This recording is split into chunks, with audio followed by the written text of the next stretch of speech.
I suppose I should start at the very beginning. I first got interested in how food can change the world as a college student. I heard a lecture from the ecologist Paul Ehrlich. Ehrlich said that agriculture was the single biggest way in which we touch the planet. That is, for someone concerned about the fate of the earth, how we grow our food was the single biggest thing to worry about. Farming and ranching occupy 40% of the Earth's landmass. Agriculture sucks up 75% of all the fresh water we use. And growing and processing and shipping food around the planet generates about 33% of all of humanity's greenhouse gas emissions. At the time, I was on track to be a doctor. I wanted to help people. Hearing Ehrlich made me think that if you really wanted to touch a lot of lives, then focusing on the food system could help many more people than even the most prolific doctor. And so I went to work for an environmental think tank, the World Watch Institute, where I wrote about the global spread of factory farming, our addiction to pesticides, the overfishing of the oceans, the twin epidemics of hunger and obesity. It was really pleasant stuff. And the more I wrote about it, the more depressed I became, because even though the statistics were compelling, I wasn't convinced I was changing anything. I wasn't convinced I was changing any minds or changing any behavior.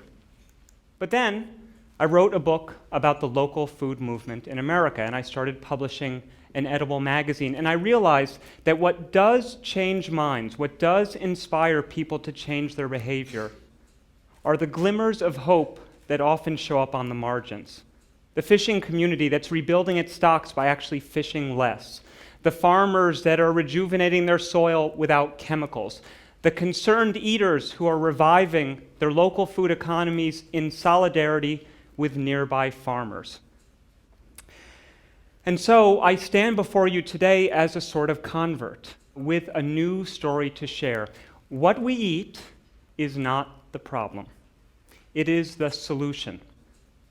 And food is emerging as the solution to our most daunting problems right here in New York and halfway across the world in Africa, where hunger and poverty are most entrenched.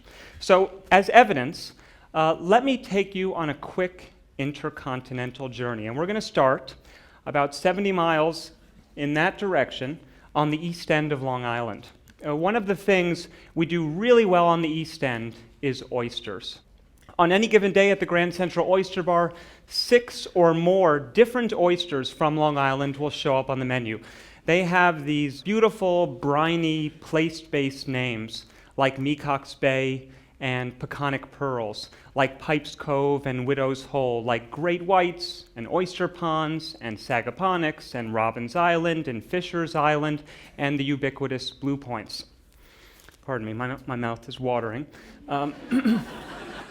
But the most exciting thing about the East End oyster scene is actually the growing army of citizen oyster growers that is organized by Cornell Marine Center. Members get basic training in shellfish aquaculture. They get set up with thousands of baby oysters. They get the cages to keep them in, and they'll even give you a spot on the waterfront to keep your oysters. It's the largest community aquaculture program of its kind in the country.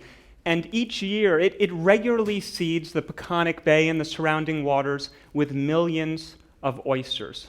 Now, in full disclosure, I am a member of this program, and one of the reasons that I joined is because, as a perk, us members get to keep half of what we grow for our own consumption, returning the other half to the bays. And as you might imagine, come harvest, we are very popular people. We have the serious oyster hookup. And we throw these fabulous oyster parties. And whenever a neighbor learns that someone nearby is growing oysters, inevitably they're inspired to join the program, which is one of the reasons that it's grown in just a few years to include 300 spots all along Long Island. I think of each of those dots as underwater mollusk militias protecting the coast and cleaning up coastal pollution. And this program on Long Island has inspired similar programs in Brooklyn, in Jamaica Bay, and the Gowanus. and better yet, in Puget Sound, along the coast of Florida, in Japan, and all over the world where local governments are looking for a way to clean up coastal pollution. Now, hold on to your seats because we are going to jet off to Africa, where another planting of sorts is underway. Millions of African farmers are fertilizing their soils by planting trees. I love this slide because it's really hard to tell whether it's a forest or a farm, and in fact, it's both. This is from Kenya, where farmers have started planting an indigenous acacia tree known as Phyderbia. Phyderbia fixes nitrogen, and so where farmers don't have access to fertilizer, which is a lot of Africa, planting these trees in the margins of fields and in between crop rows can double and triple yields of a subsequent corn or bean crop. Even better, the leaves and branches are high-value animal feed and can be used for fuel. The presence of these trees in fields buffers the farms against harsh winds and extreme drought and heat. Fields like this are taking root all over Africa, in particular in East Africa, in Kenya, Uganda, and Tanzania.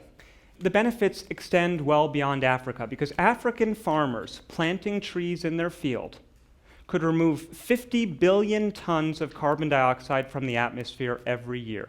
50 billion tons. To put that in perspective, that's the equivalent of eliminating an entire year's worth of global greenhouse gas emissions. And that's a very generous contribution from a region that's currently just responsible for a small fraction of those emissions.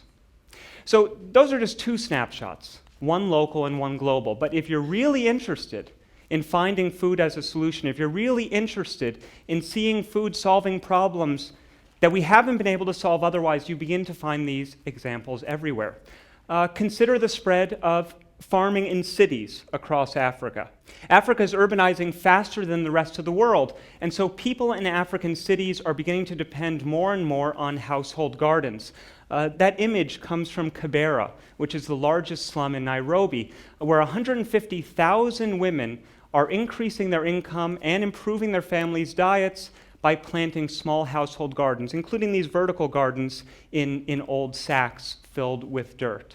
Or along the same lines, think about the expansion of the Green Carts program here in New York City, where these mobile green grocers are moving into neighborhoods that didn't have much access to fresh produce, and during a stagnant economy, creating 600 new businesses and over 1,000 jobs. Or think about the growth of CSAs, which are blossoming all throughout the 5 boroughs. Again, moving fresh produce into neighborhoods where they didn't exist before.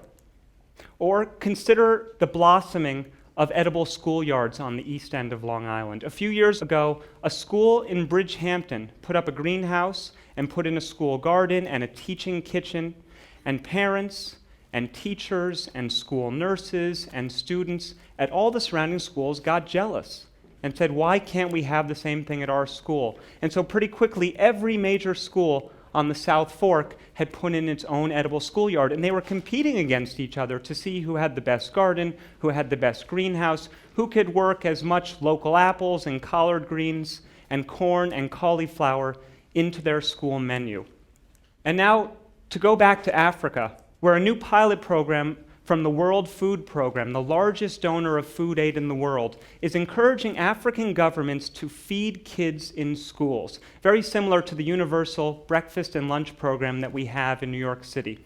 These are pilot programs, even though the numbers are huge. Each of these programs isn't just reducing hunger in schools and saving households money and encouraging parents to send their kids to school, but these are homegrown school feeding programs. So all the food is grown and processed locally, showing that scale is no longer an excuse for food as a solution. This is what it looks like when food solves problems, when food cleans up bays and reduces climate change, when food provides jobs and income to urbanites, when food reduces hunger and obesity at the same time. And it's exactly this sort of agriculture that will ultimately attract the interest of governments and agribusiness and citizens. And we should expect no less from what we eat and grow. It took the insights of Paul Ehrlich and the environmental movement to alert us to agriculture as culprit. But it took oyster gardeners and CSAs in the Big Apple and school feeding programs in agriculture to show us that, in fact, food can be our greatest ally. Some people have said the environmental movement is dead. If that's the case, then I say, long live the food movement. Thank you.